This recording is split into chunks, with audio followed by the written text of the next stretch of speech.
Bonjour, aujourd'hui je vais vous parler de la notion de pestilence et de vérole à l'époque moderne. En fait, on va s'attarder surtout à la question de la perception et de l'identification des maladies. Comment les populations percevaient les épidémies, quelles étaient les réactions face à ces fléaux et surtout, comment pouvait-on s'en prémunir, du moins, comment croyait-on s'en prémunir. Dans le premier tome de Fortune de France, l'auteur Robert Merle met en scène l'éclosion de la peste dans un village du sud-ouest de la France. Le récit couvre les années 1554-1555, période marquée par les conflits religieux, les famines et la peste. On pense à la peste pour le Moyen Âge, certes, mais elle est omniprésente encore à l'époque moderne. En fait, elle ne disparaît du paysage que en 1620, ce qui est la dernière épidémie, celle de Marseille. Ça ne veut pas dire qu'il n'y a pas des éclosions, mais là, on parle d'épidémie. Si on revient à notre roman, parce que c'est un roman historique, le narrateur donne le récit suivant. La peste fut signalée à Tanis.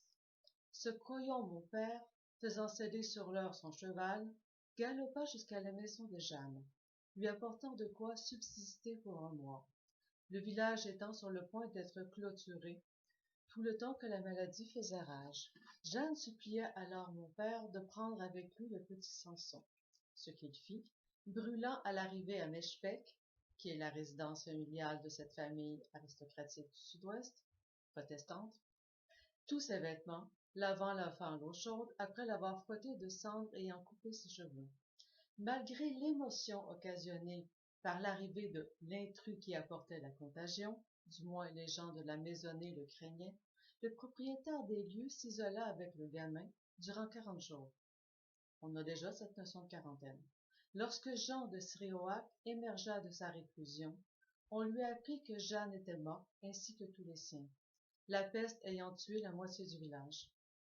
Ce récit est fictif, évidemment, étant à montrer un chef de famille à la solide présence d'esprit, qui n'est pas nécessairement représentatif des réactions d'alors. La gravité du fléau qu'est la peste, cependant, à l'époque moderne, reflète une triste réalité. Donc, la question de la peste, elle est omniprésente. C'est une grande crainte parce que c'est effectivement une épidémie particulièrement dangereuse. Comment, en effet, s'en prémunir? Vous avez une attitude ici qui est assez rationnelle, de brûler les vêtements, d'isoler les personnes. Il y a d'autres visions, plus spirituelles, et on ne porte pas de jugement ici, mais qui ont un certain sens. Donc, il y a des saints qui sont attribués à la protection contre la peste, comme il y a des saints patrons pour à peu près toutes les maladies. Donc, les plus connus, évidemment, est Saint Roch, qui est aussi le saint patron des animaux de compagnie, en passant. Ça n'a pas de lien direct, mais c'est sa double fonction. On a aussi par extension Saint Sébastien, parfois Saint Joseph ou Saint Nicère. Donc, on a d'énormes représentations, surtout de Saint Roch, comme Saint guérisseur, notamment une toile affichée dans l'église de Saint-Barthélemy de Vaugine, dans le Vaucluse, où on a Saint Roch comme personnage principal, accompagné de Saint-Sébastien et de Joseph. Et on voit des pustules sur les genoux d'un des personnages. Donc, c'est un saint protecteur, c'est une manière, du moins perçue, pour se protéger. Vous avez aussi l'attitude des médecins. Peuvent-ils approcher les pestiférés sans danger? Donc, on croyait, et ça depuis le Moyen Âge, que les herbes aromatiques pouvaient protéger de ce qu'on appelait les miasmes. On croit que la peste, comme beaucoup d'autres maladies, se propage dans l'air. Donc, l'air infecté va, à son tour, contaminer les personnes. Donc, pour se protéger comme tel, la solution, évidemment, c'est d'utiliser des herbes très aromatiques. Donc, ça fait partie de la pharmacopée traditionnelle, la pharmacopée, je vous dirais, même monastique. Donc, les médecins mettaient dans de grands becs des herbes aromatiques. Ces becs avaient deux fonctions. Évidemment, contenir ce qui était perçu comme une protection, mais de même aussi faire une distance physique entre le médecin et le patient contaminé. parce que le bec est assez long, donc on croyait de cette façon-là qu'on gardait une distance, ce qui n'est pas totalement idiot, cela en passant. Donc on a là aussi des représentations, des gravures entre autres, une de 1656 attribuée à Paul Fouche, qui montre le médecin avec son bec et avec une très grande tunique. L'idée toujours est de protéger le patient comme le médecin. Ça n'empêche pas que certains médecins avaient des réticences à approcher les pestiférés et que le plus souvent, on les isolait. Vous savez, la croix posée comme ça, dessinée, peinte en fait plutôt sur la porte des gens contaminés, on les oblige à rester à l'intérieur. On indique aux passants que c'est dangereux, donc ce sont des pestiférés. On a gardé d'ailleurs l'expression de façon beaucoup plus large. Le problème, par contre, il est un de vocabulaire. Qu'est-ce qu'on entend par la peste? Est-ce qu'on est capable de l'identifier? Est-ce qu'on la connaît très bien? Certes, on a des notions, des symptômes, peste pulmonaire, peste bubonique, mais on désigne toute maladie qui ressemble à la peste, qui a des symptômes similaires, par le vocable pestilence. Donc, la pestilence devient un terme générique et il est vrai qu'elle recouvre beaucoup d'infections. C'est par une association. La peste fait peur parce qu'elle demeure la grande épidémie de l'époque moderne, pas au même niveau qu'au milieu du Moyen Âge, pardon, mais ça reste la grande épidémie. Donc, elle fauche des vies par vagues successives. Elle ravage particulièrement les milieux urbains qui sont caractérisés par une grande promiscuité. Donc, la mort noire est accompagnée par d'autres infections, des contagions, dont les caractéristiques et plus encore le mode de transmission sont souvent mal cernés. Les précisions du vocabulaire, tant des traités médicaux que des chroniques, ne nous fournissent guère d'éléments concrets pour comprendre de quoi il s'agit. Donc, on a ce terme de pestilence et on en a un deuxième pour des maladies qui se présentent différemment, qu'on va appeler les véroles. Les véroles au pluriel, parce qu'il y a la grande vérole et la petite vérole.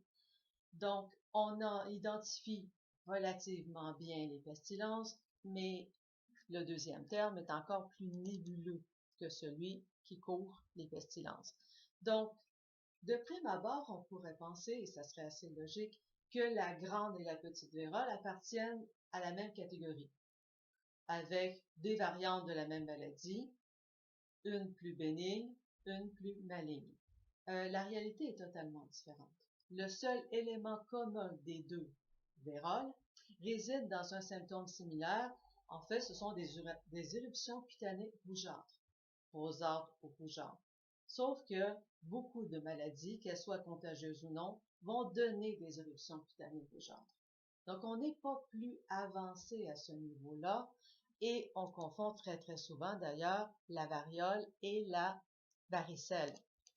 Si on prend notre fameuse grande vérole, donc la grande vérole est un des noms qu'on donne en fait à la syphilis. Elle est connue généralement beaucoup plus souvent sous le vocable de mal de Naples, parce que c'est la première fois qu'on en a vraiment conscience. Mal français, mal anglais, mal espagnol, mal portugais, mal allemand. En fait, tout dépend qui l'attrape et où. C'est-à-dire que c'est toujours le mal venant d'ailleurs. C'est le mal de l'ennemi, c'est le mal du rival, c'est le mal, en fait, de l'autre. Donc, les Français vont dire un mal de Naples, les Italiens vont pouvoir dire un mal français, etc., etc. Mal parce que, effectivement, c'est un fléau. C'est un fléau différent, évidemment, de la peste, parce que ça ne touche pas aussi largement, et on a très vite compris que c'était associé à des relations sexuelles. Donc, cette syphilis qu'on ne distingue pas très bien de la gonorrhée avant la toute fin du 18e siècle. Elle arrive probablement du Nouveau Monde, mais là, les historiens ne sont pas totalement unanimes sur l'origine de la syphilis.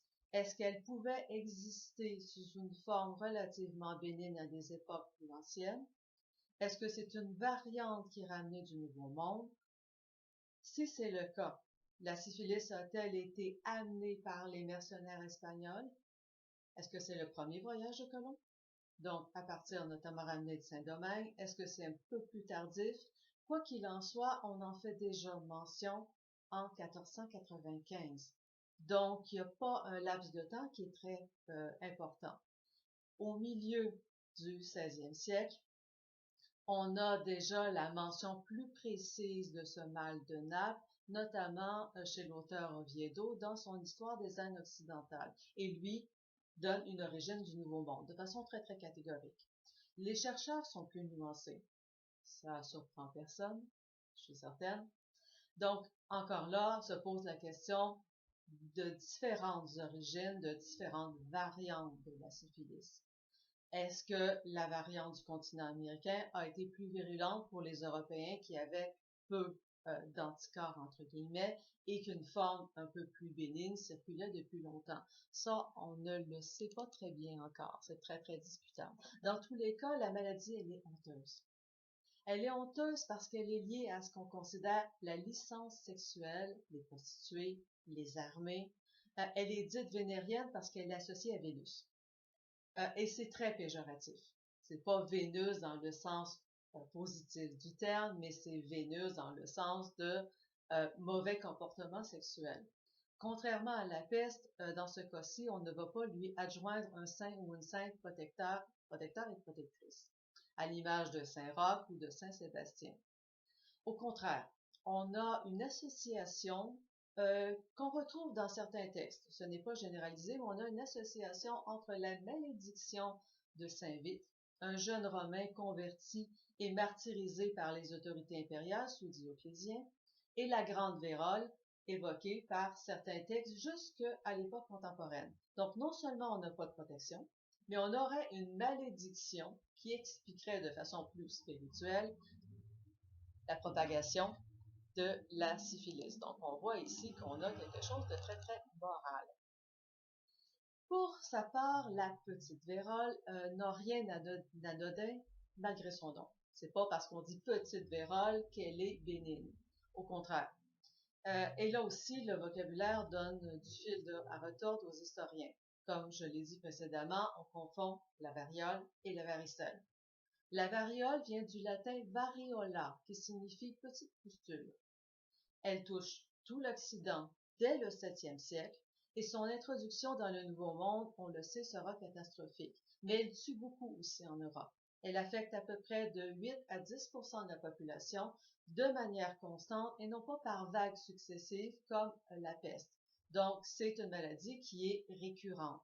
Elle cause des dizaines de milliers de morts par an jusqu'au 18e siècle, même assez entamé. Elle ne sera réellement éradiquée qu'en 1980. C'est très, très récent. Il reste 2 souches. Pour votre information, paniquez pas, il reste deux souches gardées pour la science. Une souche que tiennent les Américains et une autre les Russes. On peut en penser ce qu'on veut. Mais c'est une maladie terrible. Elle touche les enfants, mais elle est davantage mortelle pour les adultes. Et ceux qui s'en sortent, c'est-à-dire qui n'en décèdent pas, vont rester avec des marques sur la peau. Là aussi, il y a quelque chose d'assez honteux parce qu'on considère que le visage est un reflet de l'âme. Donc, le rapport, la peur n'est pas liée nécessairement toujours à la virulence, ni à la contamination. La lèpre, si on prend un exemple, un contre-exemple, elle est relativement peu contagieuse en milieu tempéré. Donc, en climat tempéré, la contagion de la lèpre est, somme toute, relativement faible. Je dis bien relativement. Mais ça attaque les chairs. Et depuis la période médiévale, mais on en a encore des relents au début de la période moderne, on associe le péché de la chair à une maladie qui attaque les chairs. Un jeu, au fond, ici, d'association de mots. Donc, c'est vu aussi comme le signe d'une licence sexuelle, d'un débordement sexuel. Ça attaque les chairs parce qu'il y a eu un péché de la chair. Donc, on voit tout cet aspect moral et il y a une répulsion. Donc, la peur, elle peut être rationnelle d'une certaine façon parce que oui, il y a des épidémies qui sont effroyables, mais elle peut aussi être plus ou moins irrationnelle. Est-ce que la réaction de nos lointains ancêtres est si différente de la nôtre? On a aussi vécu dans notre passé immédiat et on vit encore aujourd'hui des épidémies, des situations de pandémie. Il y a différentes réactions. On a des informations, certes, mais est-ce que notre perception, elle est à ce point différente? Est-ce que nous aussi, on a nos propres schémas mentaux, nos mythes, notre vision, nos blocages? En fait, est-ce que l'être humain change à ce point? On peut se poser la question. Ça serait très intéressant d'ailleurs de colliger, de comparer tous les éléments qui sont sortis sur la pandémie actuelle et de voir s'il y a vraiment, outre le contexte culturel qui diffère parfois, est-ce qu'il y a vraiment de si grandes différences? Ça pourrait nous surprendre, mais ça pourrait aussi nous donner quelque peu un surplus d'humilité. Je vous laisse là-dessus sur ce vaste panorama autour des pestilences et des vérolles. Au plaisir.